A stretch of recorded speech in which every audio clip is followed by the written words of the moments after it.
I'm Shaan Hurley. I'm here with Robert Green, a CAD consultant.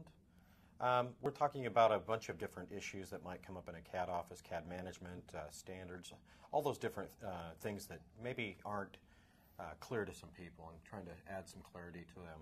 One of the things is CAD managers don't always have the same support and buy-in from upper management that maybe the IT departments do. How can a CAD manager get that same type of power that maybe an IT team may have? It's a great question, and it's probably an ongoing struggle, no matter what methodology you use.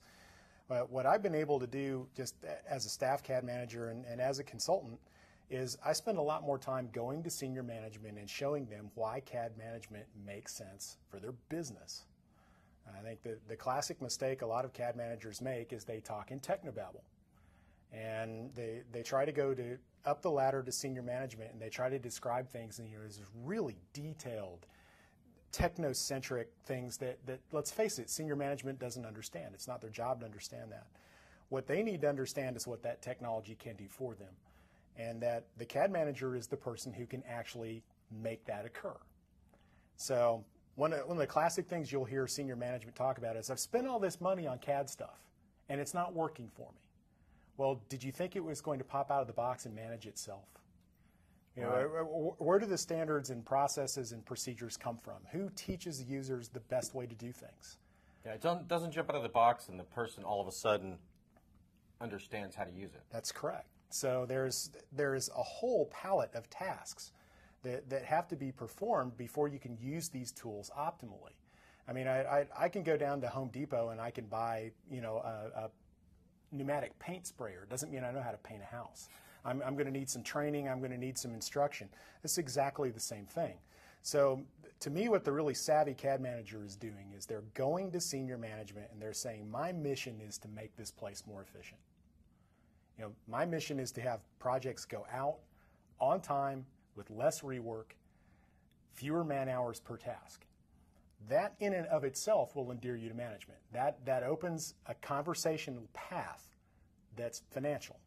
What's your experience on that? What's your experience on that? I mean, 50%? Is it a higher success rate in getting that kind of, if you explain to them the business economics of it, right. You get some managers that go... Actually, my experience has been that they are so refreshed to see a quote-unquote technical person actually understand that this is a business undertaking, that once they kind of pick their job off the table and realize the resource they have in front of them, they start to take advantage of it. Now, this does not mean that everything will change immediately, but it does mean that you now have the respect of management at a management level. They start to see you as a technology manager, not as the CAD guy. And that's the transition that has to occur before you really get enabled, empowered. Now, if you look at most people who are running IT organizations, they have an MBA, they have a financial background. IT degrees have financial components, business components that are built into the educational track. Most of us as engineers or architects don't have that. Right. So we have to go prove that we have that knowledge. So I've actually, that is essentially how I've become a consultant, is by making sure that senior managers understand what CAD management does for them and how it contributes to their bottom line. Once the staff CAD manager does that, you've got their respect. Now, once they enable you and empower you, the bad news is you have to actually go do it, right? Right. But at least now you're empowered to go do it.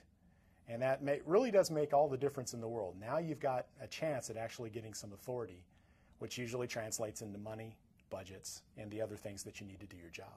Right. I've actually heard the story of one person that walked into his boss's office and said, "Give me your wallet," and then he grabbed the cash out of it and walked out the door.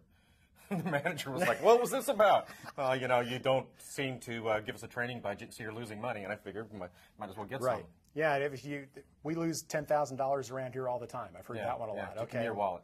Yeah, write the check to me, please. Yeah. So if the CAD manager becomes an integral part of that business success, that's where managerial authority comes from.